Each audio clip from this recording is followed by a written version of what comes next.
प्रभु जी तुम चंदन हम पानी, जाकी अंग अंग बास समानी। प्रभु जी तुम घन बन हम मोरा, जैसे चितवन चंद चकोरा। प्रभु जी तुम दीपक हम बाती, जाकी ज्योति बरे दिन राती। प्रभु जी तुम मोती हम धागा, जैसे सो नहीं मिलत सुहागा। प्रभु जी तुम स्वामी हम दासा, ऐसी भक्ति करे रहे दासा।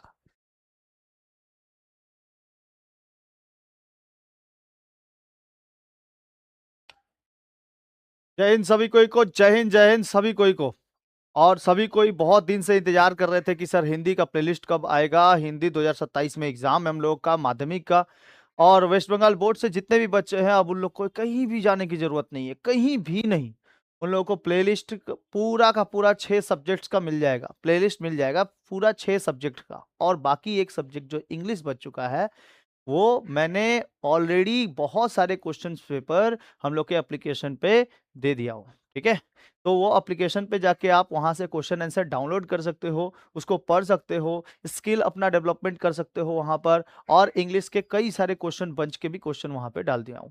ठीक है, आप लोग बढ़िया से वहां से पीडीएफ डाउनलोड करिए और बढ़िया से वहां पे सेट प्रैक्टिस करिए, क्योंकि सेंटअप एग्जाम आने वाला है। और क्लास 10 के जितने भी बच्चे हैं जो वेस्ट बंगाल बोर्ड से रिलेटेड है, 2027 में एग्जाम देने वाले हैं, उन लोग के लिए तो 6 प्लेलिस्ट बना दिया हूं मैं, जिसमें से आज हम लोग हिंदी का भी डिस्कस करेंगे। हिंदी में हम लोग आज रैदास के पद के बारे में पढ़ेंगे। यानी कि हम लोग का पहला चैप्टर, जो जो इंपॉर्टेंट चैप्टर है, उसमें से हम लोग प्लेलिस्ट का सारा कंप्लीट एकदम कंप्लीट कर देंगे। हिंदी का बहुत दिन से बोल रहे थे कि सर हिंदी का भी पीडीएफ लेके आइए, हिंदी का भी वीडियो लेके आइए, हिंदी के आप पढ़ा दीजिए थोड़ा सा। बहुत सारे लोगों का कमेंट आ रहा था। तो हिंदी का प्लेलिस्ट टोटली आ चुका है, वीडियोस आ चुका है। आप केवल प्लेलिस्ट से अगर देख लेंगे ना, खाली वीडियोस अगर 1 घंटा दे देते हैं हर एक वीडियोस का, तो आपको एक एक पेज से रिलेटेड बताया गया है। एक एक पेज जो है ना, किताब में जो एक एक पेजेस दिए हुए हैं, उससे भी रिलेटेड बताया हुआ है।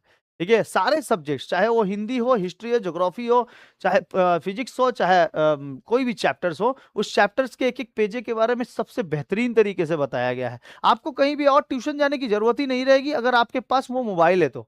ठीक है, यूट्यूब में टोटली जीडी एप्लीकेशन भी बन चुका है, एप्लीकेशन पे भी जाके क्लासेस देख सकते हो। और हम लोग का यूट्यूब पे भी फ्री क्लासेस आपको मिल जाएगा। ठीक है, 12 के भी बैचेस क्लासेस चालू हो गए हैं, 11 के भी बैचेस चालू हो गए हैं, उसका भी प्लेलिस्ट अलग से बना दिया हूँ। हिंदी का, हिस्ट्री का, पॉलिटिकल साइंस का, सभी चीज के प्लेलिस्ट के बन चुके हैं। आपका 10th क्लास का एक अलग से प्लेलिस्ट बना दिया हूँ, टोटली उस प्लेलिस्ट में आपके वीडियोस हैं, आप जाके देख सकते हो, बेहतरीन तरीके से क्लास कर सकते हो। और भी कहीं जाने की आपकी जरूरत ही नहीं पड़ेगी यार, कहीं ट्यूशन जाने की जरूरत ही नहीं पड़ेगी अगर आप वीडियोस देख के जाते हो। तो चलिए स्टार्ट करते हैं आज रैदास के पद से। ये आप लोग का कंप्लीट प्लेलिस्ट ऐसे मिलेगा आपको, ये प्लेलिस्ट ऐसे ही ऊपर का इंटरफेस दिखाई देगा। और इसके बाद हम लोग देखिए रैदास के पद का ऐसा आपको दिखाई देगा, रैदास के पद। इस शॉर्ट एक्सप्लेनेशन में हम आपको एकदम वन शॉट में ही पूरा बता देंगे रैदास के पद के बारे में। रैदास के पद जो रैदास जी ने खुद लिखा हुआ है, और उसमें क्या क्या बातें हैं, उन्होंने क्या क्या बोला है, अपने आप को चंदन और भगवान को पानी पानी सब ऐसे करके कई सारे उसमें डिटेल्स दिए हुए हैं। जैसे कवि परिचय दिया जाता है, रैदास जी के जन्म काशी में विक्रम संवत 1445 माघ पूर्णिमा में हुआ था। ये सब का मैंने पीडीएफ भी बना दिया है, क्वेश्चन आंसर के साथ। आप क्वेश्चन आंसर के साथ इसमें पाओगे। लेकिन अब भाई इसमें लॉन्ग क्वेश्चन कराना कराएंगे तो भाई वन शॉट कैसे कहलाएगा, वन शॉट में होगा ही नहीं। तो पूरा का पूरा आपको, मतलब क्वेश्चन आंसर जो लॉन्ग क्वेश्चन है वो आपको मिल जाएंगे एप्लीकेशन पे। ठीक है, लॉन्ग क्वेश्चन का पीडीएफ आपको मिल जाएगा एप्लीकेशन पे। अभी हम लोग इसमें पंक्तियों के बारे में उदाहरण जानेंगे, पंक्तियों का अर्थ जानेंगे, पंक्तियों का आशय जानेंगे, स्पष्ट करेंगे, अर्थ के बारे में जानेंगे, उसके शब्दार्थ जानेंगे, और साथ साथ और बहुत सारी चीजें हैं उसमें, एमसीक्यूज हैं।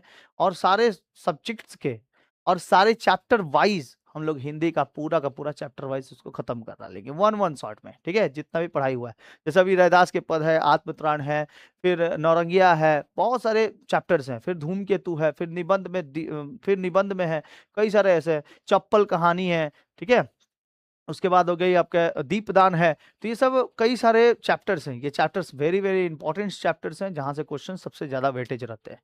ठीक है, तो यहां से स्टार्ट करते हैं हम लोग रैदास के पद से। चलिए रैदास के पद से देखते हैं, ये समझ में आ गया। रैदास पद, रैदास पद, रैदास के पद। इसमें हम लोग क्वेश्चन आंसर भी अभी सॉल्व करेंगे। ओके, क्वेश्चन आंसर भी सॉल्व करेंगे। बहुत दिन से बोल रहे थे भाई लोग, ये तो एमसीक्यू डायरेक्ट खुल गया, बड़े हिले नहीं एमसीक्यू खुल गया।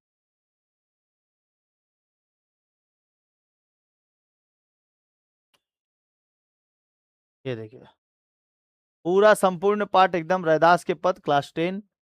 ठीक है, संत रैदास जी। जन्म स्थान इनका प्रमाणिक मान्यताओं के अनुसार रैदास जी का जन्म काशी वाराणसी के विक्रम संवत 1445 के माघ पूर्णिमा में हुआ था। और पारिवारिक सामाजिक परिस्थिति क्या थी, इनका जन्म एक चर्मकार परिवार में हुआ था, जो कपड़े ये जो जूता जूता सिलते हैं। इनका पैतृक व्यवसाय जूता बनाना था, जिसमें वे जीवन के अंतिम समय तक ईमानदारी से जुड़े रहे। इनके माता का नाम गुरबिनिया तथा पिता का नाम रघु था। व्यवसाय के प्रति कम ध्यान और राम नाम के लीन रहने के कारण शुरुआत में माता पिता के इनके संबंध बहुत अच्छे नहीं थे। फिर बाद में जैसे जैसे वो राम नाम का खाली गुणगान करते रहे, यानी कि एक ये राम भक्ति धारा के क्या है, कवि है, राम भक्ति धारा के कवि हैं, याद रखिएगा। उसके साथ साथ माता पिता इनके संबंध बहुत अच्छे नहीं थे। गुरु परंपरा से ये काशी के प्रसिद्ध स्वामी रामानंद जी के शिष्य थे। वेरी इंपॉर्टेंट, याद रखिएगा। इनकी माता का नाम, जन्म और इनके गुरु का नाम। ठीक है, तो गुरु का नाम क्या था, देखिए, आपका माता का नाम था गुरबिनिया और पिताजी का नाम क्या था, रघु। और इनका जन्म कब हुआ था, संवत 1445 में। और काशी के प्रसिद्ध स्वामी रामानंद जी क्या थे, इनके गुरु थे। ठीक है, इन नाते से इन्हें प्रसिद्ध संत कबीर साहब का गुरु भाई होने का गौरव प्राप्त है, क्योंकि कबीर जो थे, कबीर जी, कबीर दास जो थे, वो भी उनके भी गुरु कौन थे, स्वामी रामानंद थे। और राजस्थान राज परिवार की प्रसिद्ध कृष्ण भक्त कवित्री मीराबाई के इनकी शिष्या थी। मीराबाई किनकी शिष्या थी, तो वो रैदास जी की शिष्या थी। और गुरु भाई कौन थे, तो गुरु भाई थे आपके संत कबीर साहब। ठीक है, संत कबीर जी क्या थे, गुरु भाई थे किसके, संत रैदास जी के। और संत रैदास जी के शिष्या थी कौन, मीराबाई। ठीक है, मीराबाई थी, जिनको जो श्री कृष्ण के क्या थी, बहुत बड़ी अनन्य भक्तन थी। उसके साथ साथ समाज सुधार, रैदास जी के समय सामाजिक बुराइयां और जाति पाति में भेदभाव ग्रस्त था। उन्होंने संतों के साथ मिलकर समाज सुधार और लोक शिक्षण का बीड़ा उठाया था। साथ साथ ये पारंपरिक रूप से पढ़े लिखे नहीं थे। उन्होंने देशाटन मतलब भ्रमण किया था, और साधु संतों के साथ सत्संग तथा व्यवहारिक एवं आध्यात्मिक ज्ञान अर्जित किया था। इन्हें भक्त काल के ज्ञानाश्रय यानी निर्गुण शाखा के प्रमुख कवि माना जाता है। परंतु इनकी रचनाओं में सगुण भक्ति की भी दर्शन होते हैं। इसमें भक्ति का मूल आधार दास्य भाव है। और दास्य भाव मतलब स्वयं को सेवक कहते हैं और प्रभु जी को कहते हैं स्वामी। ठीक है, स्वयं को क्या कहते हैं, सेवक कहते हैं, और प्रभु जी को कहते हैं स्वामी कहते हैं। ठीक है, इसी तरीके का आपको पीडीएफ टोटली मिल जाएगा। ठीक है, टोटली पीडीएफ इसी तरीके का मिल जाएगा। आगे देखो, काव्यगत एवं भाषाई विशेषताएं क्या क्या है। रैदास जी के मूल भाषा हिंदी, लेकिन देशाटन के कारण इसमें ब्रज अवधि, देशाटन मतलब देश को सबसे ज्यादा देश में जो भाषाएं बोली जाती है मेनली, उसके बारे में सबसे ज्यादा खींचा हुआ है। ब्रज अवधि, राजस्थानी, भोजपुरी, मैथिली और हरियाणवी बोलियों का भी मिश्रण है। इनकी भाषा में सदुक्कड़ी है, साधु की जो भाषा होती है, निकट माना जाता है। इनकी शैली सहज, प्रभावमयी और सरल और उपदेशात्मक है। अलंकार योजना है इनकी कविताओं में अनुप्रास, रूपक, उपमा, परुक्ति, प्रकाश अलंकारों का स्वाभाविक प्रयोग हुआ है। और साहित्योत्सव यानी कि साहित्यिक स्थान, ये भक्ति काल के पहले संत और फिर कवि बने थे। पहले संत बने थे, फिर कवि बने थे। ठीक है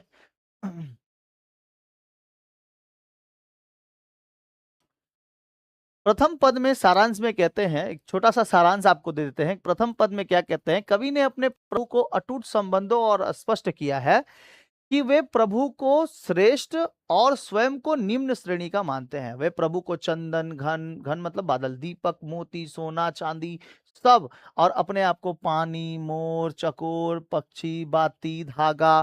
ठीक है, प्रभु जी तुम चंदन हम पानी, जाके अंग बन बात समानी, ऐसे करके है पूरा बात। और दास मानकर अनन्य भक्ति प्रदर्शित किए हैं, अनन्य भक्ति प्रदर्शित किए हैं। ठीक है, अपने आप को क्या माने हैं, दास माने हैं, भगवान का दास माने हैं। द्वितीय पद में बोला जाता है, द्वितीय पद में बोला जाता है, द्वितीय पद में बोला जाता है कि द्वितीय पद सारांश है कि इसमें जीव की चंचल स्थिति और उनके भटकाव का वर्णन किया गया है। जीव का मन बंदर या लट्टू की तरह भटकता रहता है। कवि का मानना है कि ईश्वर की अनुकंपा बाहरी आडंबरों या दिखावे से नहीं बल्कि मन की शुद्धि, सत्कर्मों से और सच्चे समर्पण से मिल सकती है। सच्चे समर्पण से मिल सकती है। ऐसे नहीं है कि आप मतलब खाली ऊपर ही ऊपर दिखावा के लिए पूजा कर रहे हैं लेकिन मन में अभी भी कठोरता है, वैसे भगवान की प्राप्ति नहीं होती है। तृतीय पद में कहा जाता है कि इसमें ईश्वर की सर्वशक्तिमान, विराट और अव्यय माना गया है। ईश्वर गूंगे के गुड़ की तरह परम आनंदमय है, आनंददायक है, जिसमें शब्दों में बाधा नहीं आ सकता। बड़े बड़े ऋषि मुनि, शिव, नारद, ब्रह्मा जी उनके रहस्य को पूरी तरह से समझ नहीं पाए हैं। चतुर्थ पद है सारांश में, कवि ने मानव को कष्ट का कारण उनके पंच विकारों का बोला गया है। मतलब 5 रस के बारे में बताया गया है, पंच रस के बारे में, पंच विकारों के बारे में बताया गया है कि अगर उसको कष्ट होता है, दुख होता है, पीड़ा होती है, उसको दर्द होता है, तो वो इन 5 कारणों की वजह से होता है। काम, क्रोध, मन, लोभ। काम, क्रोध, लोभ, मद। ठीक है, काम, क्रोध, मद, लोभ, मोह। काम, क्रोध, मद, लोभ, मोह। ठीक है, ये सब जीव इस संसार में मरकट यानी कि बंदर की तरह नाच रहा है, कठपुतली की तरह नाच रहा है। इसे मुक्ति केवल ईश्वर की कृपा रूपी पारस यानी पत्थर के स्पर्श से ही मिल सकती है, जो लोहे रूपी जीव को भी सोना बना देती है। अंतिम पद का सारांश होता है कि इसमें कवि ने अचेत मन को जगाने का उपदेश दिया है। उन्होंने जाति पाति, ऊंच नीच के बंधनों को कड़ा विरोध करते हुए आत्म शुद्धि पर बल देने को कहा है। मतलब कि अपनी पहले शुद्धि कर लीजिए, अपने पहले बड़े हो जाइए, उसके बाद आप दूसरों को नसीहत दीजिए। ठीक है, ये बात है। वे कहते हैं कि भगवान अंतर्यामी और दीनबंधु हैं, जो वाल्मीकि, अजामिल, गणिका और कुंजर हाथी जैसे पतितों का भी उद्धार करते हैं। ठीक है, आगे देखते हैं। तो यह है पहला पद, आप यह पहला पद एकदम याद रखिए। कहता है, प्रभु जी तुम चंदन हम पानी, जाकी अंग अंग बास समानी। प्रभु जी तुम घन बन हम मोरा, जैसे चितवन चंद चकोरा। प्रभु जी तुम दीपक हम बाती, जाकी ज्योति बरे दिन राती। प्रभु जी तुम मोती हम धागा, जैसे सो नहीं मिलत सुहागा। प्रभु जी तुम स्वामी हम दासा, ऐसी भक्ति करे रहे दासा। वाह, क्या ही बात बोले हैं। कहते हैं कि प्रभु जी तुम चंदन हो, हम पानी हैं। प्रभु जी तुम चंदन हो, हम पानी हैं, जिसकी सुगंध बास बास बास मतलब सुगंध, वो सुगंध जो है हर जगह फैली हुई है। उस चंदन की सुगंध हर जगह फैली हुई है। आपको सब कोई देखने के लिए एकदम आतुर है। आप कब उठिएगा, आप कब उठिएगा माधव, आप कब उठिएगा राम। ठीक है, आप सो के कब उठिएगा राम। प्रभु जी तुम घन हम मोरा, प्रभु जी आप बादल हो और उस बादल में नाचने वाले मोर हम हैं। आप जैसे नचाओगे हम वैसे नाचेंगे। हम कठपुतली हैं आपके हाथ के, जैसे चितवन चंद चकोरा। जैसे चितवन में चंद, चंद में चकोरा, उस चंद को देखकर मान लेता है कि भाई वही चंद्रमा है और कोई चंद्रमा नहीं है, वही सुंदरता है, वही सब कुछ की। प्रभु जी तुम दीपक हम बाती, प्रभु जी आप दीपक हैं, हम बाती हैं। हम बाती कभी भी बुझ सकते हैं लेकिन दीपक जल्दी नहीं बुझता। जाकी ज्योति बड़े दिन राती, दीपक की ज्योति हमेशा दिन पर दिन बढ़ते चली जाती है, बढ़ते रहती है, जलती रहती है। प्रभु जी तुम मोती हम धागा, जैसे सुनहि मिलत सुहागा। प्रभु जी आप मोती हो, हम धागा हैं, हमारे धागे में ही सारी मोतियों को पिरो देना है। और सुनहि मिलत सुहागा मतलब यही सोना है जो हम लोग को मिल जाने से हम लोग सुहागिन हो जाएंगे, सुहाग हो जाएगा हमारा। ठीक है, हमारा उद्धार हो जाएगा। प्रभु जी तुम स्वामी हम दासा, ऐसी भक्ति करे रैदासा कहते हैं, रैदास जी कहते हैं कि प्रभु जी आप ही तो स्वामी हो, हम तो आपके दास बने बैठे हैं और हमको आपकी मतलब हमको आपसे बहुत उम्मीद है कि हम दास बन के अगर रहें तो आपके ऊपर कभी नहीं जा पाएंगे। आपसे मन हमेशा हमेशा खुश ही रहेगा। आपका नाम लेने से सारी दुख कष्ट पीड़ा भाग जाती है। तो हम आपके केवल दास बन के ही रहेंगे, हम दास बन के ही रहेंगे। ठीक है, ये कहते हैं। क्या कहते हैं, देखो संदर्भ आपको लिखना पड़ेगा। जब से 2 लाइन मीनिंग आ जाएगा ना, ऐसे 2 लाइन का मीनिंग आ जाएगा, प्रभु जी तुम चंदन हम पानी, ऐसे 2 लाइन का मीनिंग्स आ जाते हैं। ऐसे 2 लाइन का मीनिंग आ जाता है, 2 लाइन दे देगा और उसके बाद बोलेगा कि इसका प्रसंग ससंदर्भ व्याख्या कीजिए। प्रसंग संदर्भ व्याख्या कीजिए। तो व्याख्या देखो, प्रसंग में संदर्भ में क्या लिखते हैं, यह पंक्ति प्रस्तुत पदांश हमारी पाठ्य पुस्तक पाठ संचयन में संकलित रैदास के पद, आपका किताब का नाम है पाठ संचयन, संकलित रैदास के पद शीर्षक से अवतरित है। इसके रचनाकार भाव कवि भक्त कवि रैदास जी हैं। प्रस्तुत पद में कवि ने ईश्वर एवं जीव के अनन्य सदस्य संबंधों की व्याख्या की है। कवि के अनुसार जीव ईश्वर का ही अंश है और दोनों बीच मधुर संबंध होना चाहिए। भक्त कवि रैदास जी कहते हैं कि हे भगवान, तुम्हारे और मेरे बीच वही संबंध स्थापित हो चुका है जो चंदन और पानी का होता है। जैसे ही पानी में चंदन घुल जाता है उसके बाद वो सुगंधित हो जाता है, उसी तरह जब आत्मा परमात्मा से मिलन होगी तो हम आपके अगर दास हैं, आपकी पूजा किए हैं, तो हम लोग भी क्या हो जाएंगे, एकदम घुल मिल जाएंगे और चंदन की तरह हमारा शरीर हो जाएगा। चंदन के संपर्क में रहने से पानी में उसकी सुगंध फैल जाती है, उसी प्रकार मेरे तन मन में तुम्हारे प्रेम की सुगंध व्याप्त हो गई है। हे प्रभु, तुम आकाश में छाए काले बादलों के समान हो और मैं जंगल में नाचने वाला मोर हूं, जो अभी आपको बताया मैं।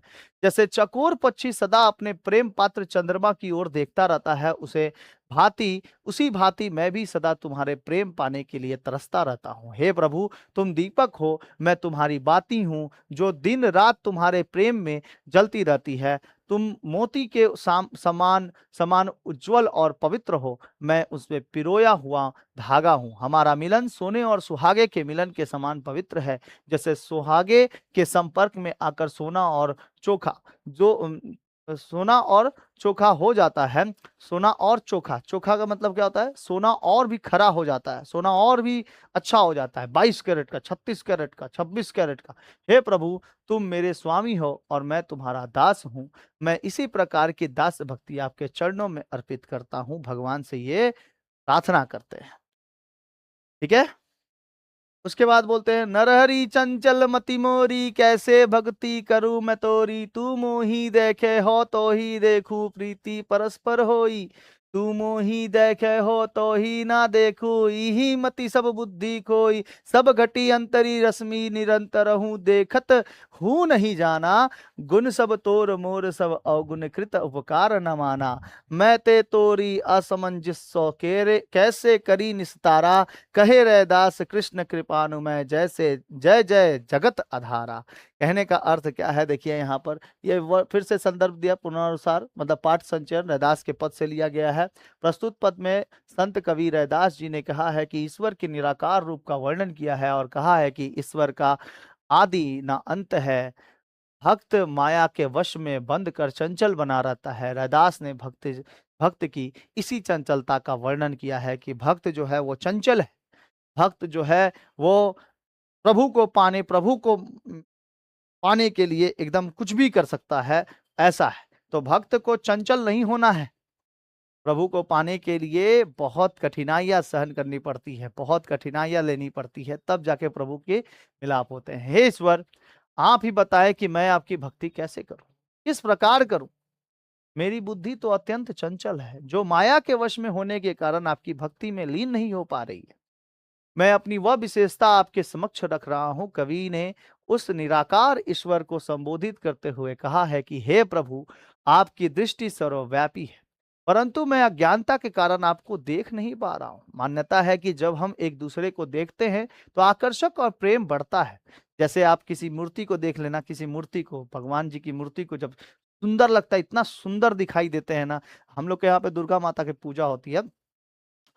आपको इतने कभी आना कलकत्ता, आप देखना कि मतलब कलकत्ता में, ठीक है, मतलब आप कहीं बैंडल से होंगे, कहीं मतलब बर्धमान साइड से होंगे, वेस्ट बंगाल में, ठीक है, कहीं से मुर्शिदाबाद साइड में होंगे या पुरुलिया वाले साइड में होंगे। आप कलकत्ता आना कभी भी, आप इतनी सुंदर सुंदर मूर्तियां देखोगे ना, मन करेगा कि उनको छोड़ के ना जाए। इतनी सुंदर सुंदर मूर्तियां होती हैं, मुख इतने बेहतरीन तरीके से बनाए रहते हैं, बहुत ही सुंदर दिखता है। इसीलिए ना मन विचलित हो जाता है कि इनको छोड़े कि नहीं छोड़े। जाना भी है लेकिन नहीं भी जाने को मन करता है। तो वही बोल रहे हैं कि हम आपकी दृष्टि सर्वव्यापी है, हर जगह है, परंतु मैं अज्ञानता के कारण आपको देख नहीं पा रहा हूं। मान्यता है कि हम सब एक दूसरे को देखते हैं और आकर्षक और प्रेम बढ़ता है। मैं भी आपसे प्रीत करना चाहता हूं, लेकिन मेरी मति भ्रमित हो चुकी है, मेरा मन भ्रमित हो चुका है। मैं एक जगह पे रह ही नहीं सकता, हमारा मन विचलित है। प्रभु जी, आप में अनेक गुण हैं और मैं तो अवगुणों से भरा हुआ हूं। कहते हैं कि प्रभु जी, तो आप तो गुणी हैं, पूरे गुणी हैं, और हम तो अवगुण से पूरे भरे हुए हैं, और तो हमारे अंदर तो गुण नहीं है। भला आप ही बताए कि माया यानी कि तेरा मेरा का द्वंद, ये हम कब बनेंगे?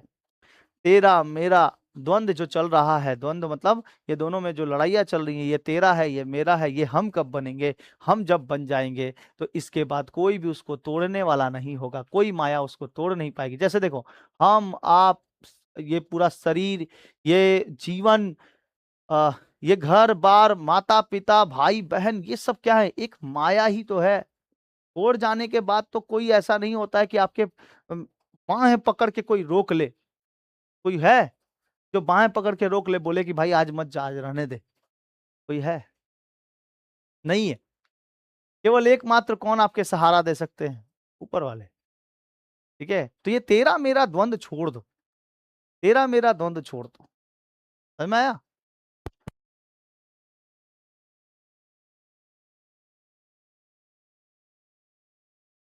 समझ में आया?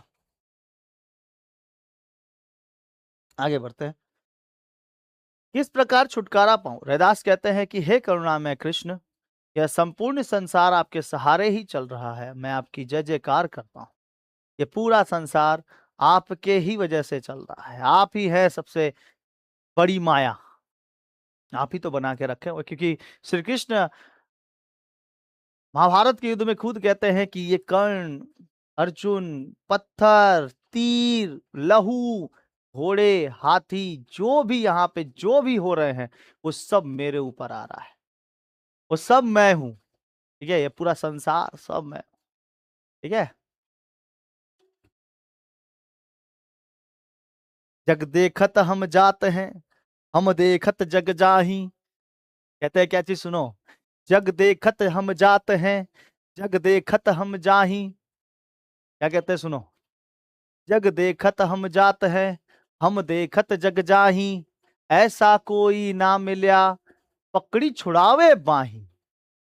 कितना मस्त बात बोले हैं कि जग देखता है कि हम जा रहे हैं, और हम भी देखते हैं कि जग जा रहा है। कहाँ?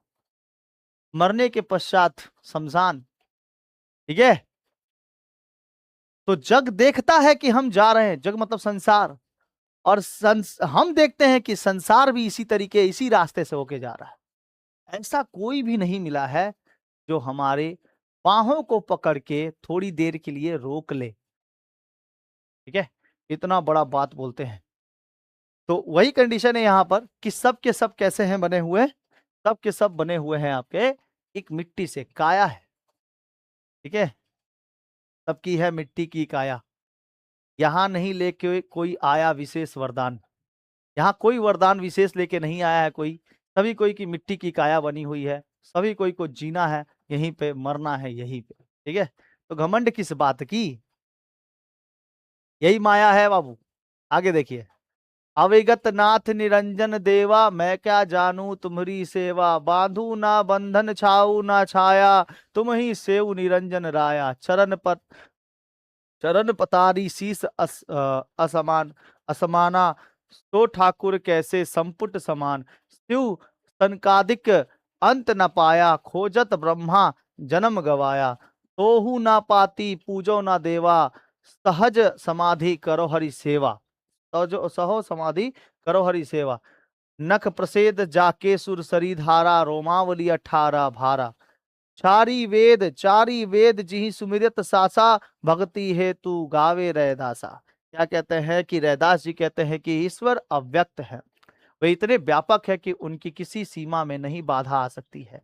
वे गूंगे के गुड़ की तरह और समान, जो परम आनंददायक है, उस व्यापक और निरंजन ईश्वर को भला मुझे जैसे साधारण मनुष्य कैसे जान सकते हैं? जो एक गुंगा जो गुड़ बनाता है वो सबसे मीठा होता है, बिना बोले ही वो मीठापन अपना दे देता है, घोल देता है सबके अंदर, बिना बोले ही। बोल देने से ही तो मीठा कड़वापन हो जाता है। कड़वा आ जाता है। तो वही कहते हैं कि आप तो निरंजन है, निराकार है, आप हर जगह व्यापित है। ईश्वर को भला मुझ जैसे साधारण मनुष्य कैसे जान सकते हैं? ईश्वर का सेवा ढंग भला मूर्ख मन को कैसे मालूम होगा?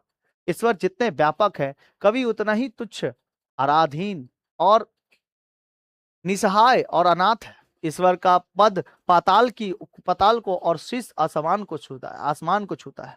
उस विराट ईश्वर के रहस्य को शिव सनकादिक ऋषि और स्वयं ब्रह्मा भी अपने पूरे जन्म में खोज कर नहीं पा सके। मेरे पास कोई पूजा की सामग्री भी नहीं है, बस यह काया है, शरीर है।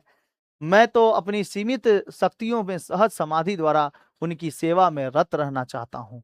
मतलब कि मेरे पास जो शरीर है, मेरा जो मन है, वो मन केवल राम में लगा है, वो मन केवल भगवान में लगा है और कहीं नहीं लगा है। मेरे पास तो ना चंदन है, ना पानी है, ना धूप है, ना अगरबत्ती है, मेरे पास कुछ भी नहीं है, लेकिन मैं फिर भी आपकी पूजा करना चाहता हूँ। क्या ऐसे लोग कहते हैं कि हाँ, पूजा करने से ही अगर भगवान की प्राप्ति हो जाती है, मन को शांति मिलती है, वो अपने मन के लिए करते हैं। हम लोग प्रसादी भी चढ़ाते हैं तो वो अपने लिए, है ना?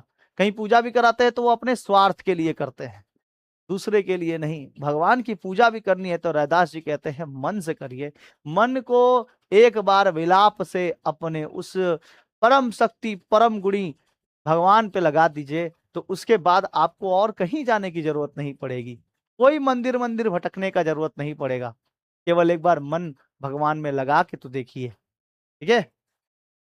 उस ईश्वर के नख के पसीने की बूंद में से गंगा निकलती है और उनके रोमावलियों से 18 पुराणों का जन्म हुआ है। चारों वेद उनकी श्वास प्रसाव में निर्गत हुए हैं। कोई बोलता होगा कि सर आप मंदिर ही नहीं जाने को बोल रहे हैं। देखिए, आप मंदिर, मस्जिद, गिरजाघर कहीं पर भी जाइए, आपको शांति ही मिलेगी, वहां पर शांति ही मिलेगी। लेकिन एगो जो मन का विलाप रहेगा, आप जैसे ही मंदिर से बाहर आइएगा, जैसे ही मंदिर से बाहर आइएगा, मस्जिद से बाहर आइएगा, गिरजाघर से बाहर आइएगा, गुरुद्वारे से बाहर आइएगा, तो आपका मन फिर से विचलित हो जाएगा। कवि रैदास जी कहते हैं, आपका मन फिर से विचलित हो जाएगा। उस विचलित मन को फिर से बसाने के लिए आपको राम भक्ति करनी होगी। राम की भक्ति, राम में लीन होना पड़ेगा, कृष्ण में लीन होना पड़ेगा। आप जिस भी भगवान को मानते हो, जिस भी भगवान में, उसमें केवल मन से मानिए, ठीक है? मन को मनाइए उनको मानने को, तभी भक्ति हो पाएगी। और उनकी रोमालियों में 18 पुराणों का जन्म हुआ। चारों वेदों में, जो ऋग्वेद, सामवेद, यजुर्वेद, अथर्ववेद है, वे श्वास प्रश्वास में निर्गत हुए। भला साधारण जीव उन्हें क्या समझ सकता है? इस प्रकार कवि ने अपनी दीनता और ईश्वर की विराटता का वर्णन किया है। हम लोग तो दीनहीन हैं, हम लोग गरीब हैं, हम लोग कुछ भी नहीं है ईश्वर के सामने। वो विराट है, उनसे कोई पंगा ना लो, ठीक है? आगे देखो।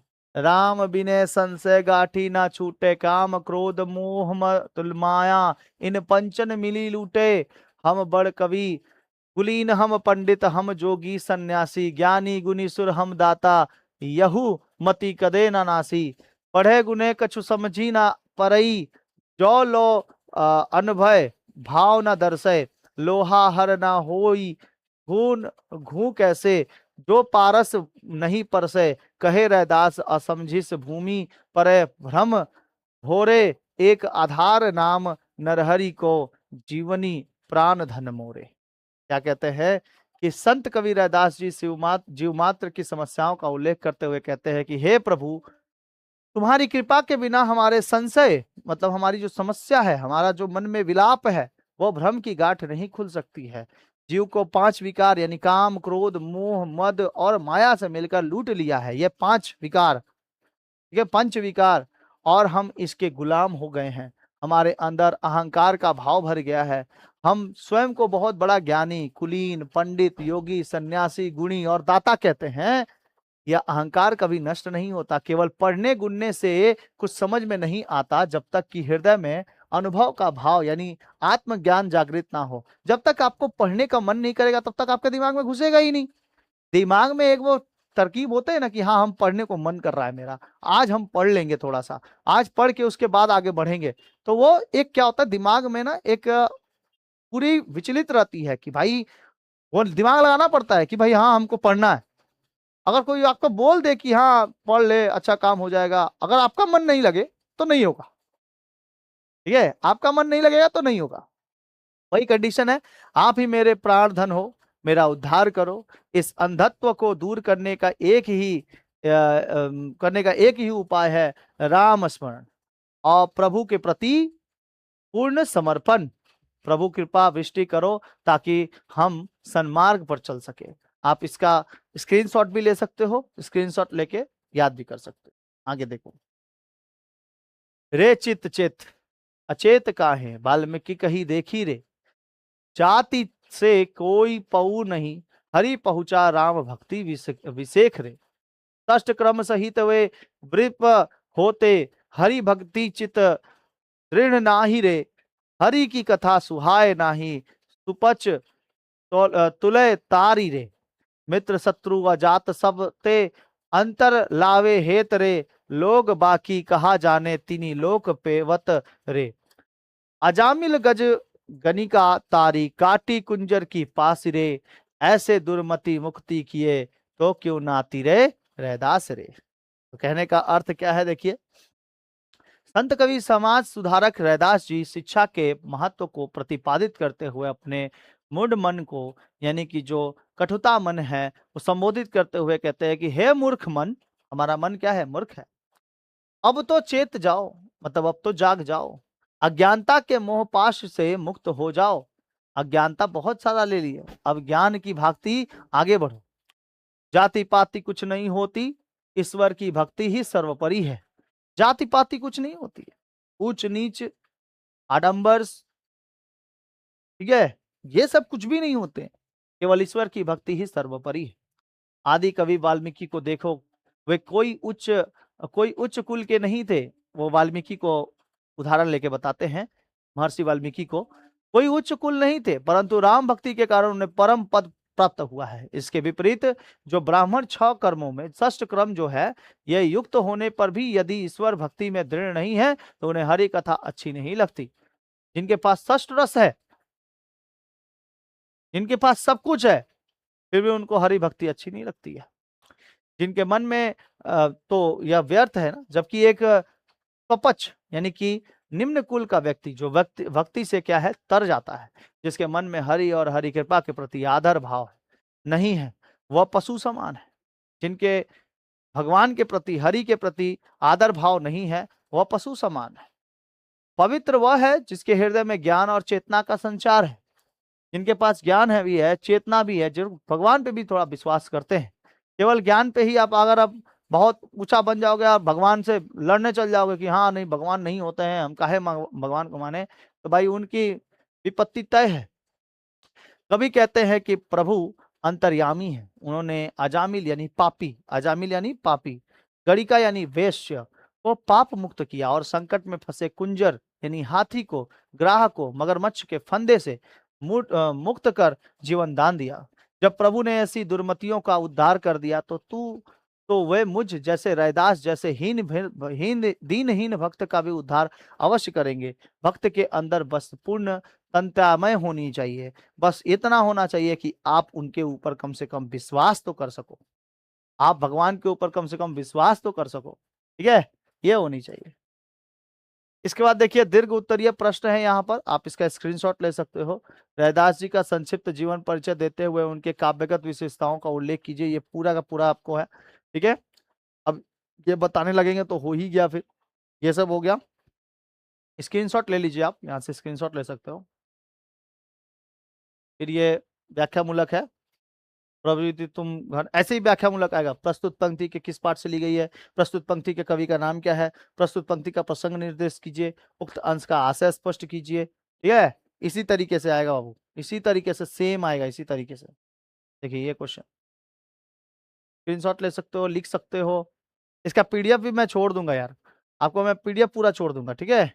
पीडीएफ आपको मिल जाएगा गुरुद्रोणाचार्य एजुकेशन एप्लीकेशन पे, एप्लीकेशन पे जाके ये पूरा पीडीएफ आप डाउनलोड कर सकते हो, ओके।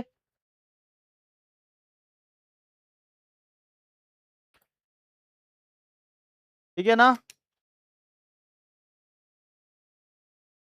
ये पूरा पीडीएफ आप डाउनलोड कर सकते हो। अब कैसे दें आप लोगों को बताइए।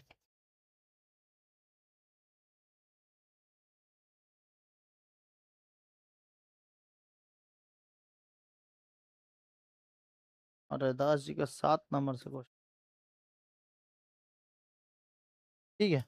यहीं से देखो, बोला गया रैदास जी की माँ कौन थी? गुरविनिया, है ना, गुरविनिया। संत रैदास जी किसके शिष्य थे? तो रामानंद के। रैदास जी की शिष्या कौन थी? मीराबाई। रैदास जी के स्वभाव के कारण उनके माता पिता तटस्थ अप्रसन्न थे, प्रसन्न थे, तटस्थ रहते थे, क्या रहते थे? तो अप्रसन्न रहते थे। इसका आंसर में आपको ये देखो, पूरा का पूरा आंसर दे दिया, गुरबनिया, फिर मीराबाई, ईश्वर भजन एवं सत्संग में। 8 का आंसर इधर है, 10 का आंसर इधर, सब मैंने आंसर भी दे दिया है, देखो लास्ट में। आप जैसे ये क्वेश्चंस खोलोगे ना, ये क्वेश्चंस वाला पीडीएफ खोलोगे, तो क्वेश्चन वाला पीडीएफ आपको ऐसे देखो, क्वेश्चन वाला पीडीएफ मिल जाएगा, ये क्वेश्चन वाला पीडीएफ आपको मिल जाएगा, इसमें आंसर भी मिल जाएगा आपको, देखो इसमें पूरा आंसर भी मिल जाएगा, ठीक है। तो पूरा जब कभी कभी आया देखो, माध्यमिक परीक्षा 2017 में आया हुआ है, रैदास जी के अनुसार ईश्वर का निवास कहाँ है? चर्च में, मस्जिद में, घटघट में या मंदिर में? तो घटघट में है, हर जगह पे है ना, उत्तर कुंजी यहाँ पे दे दिया हुआ है। आई थिंक ये रैदास जी के पद के आपके बारे में समझ में आया होगा आपको पूरा का पूरा। और इसमें एमसीक्यू भी दे दिया हूं, आप लोग को एप्लीकेशन पे जाके देखना पड़ेगा, कमेंट बॉक्स में हम एप्लीकेशन का लिंक पिन कर देंगे, ठीक है, वहां से आप जाके देख लीजिएगा बेहतरीन तरीके से, और क्वेश्चन आंसर सॉल्व कर लीजिएगा। रोज ऐसे ही वीडियो आपको मिल जाएंगे सारे के सारे, प्लेलिस्ट में सारा वीडियो ऐसे जाता रहेगा, प्लेलिस्ट जाके चेक कर लीजिएगा, हिंदी के भी प्लेलिस्ट बन चुके हैं। मिलते हैं अगले किसी टॉपिक पे, तब तक के लिए जय हिंद, जय भारत, और बढ़िया से तैयारी करो।